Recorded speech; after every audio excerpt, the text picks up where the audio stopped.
บายดีว่าวันนี้ครับใส่งานขึ้นเลื่อนไม้ใส่สิแพ็คงามวางมาลักซองติดตั้ง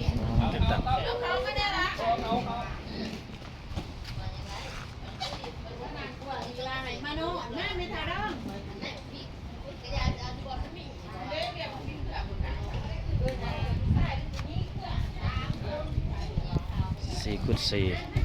ครับ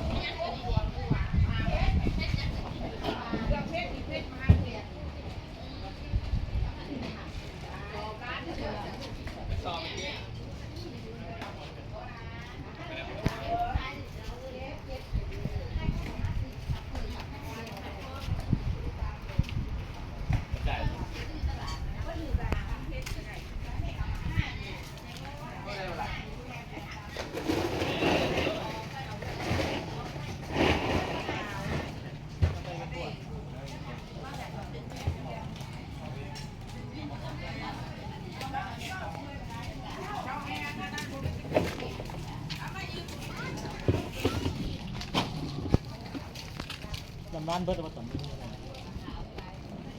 มีแต่โตๆกับคันนี้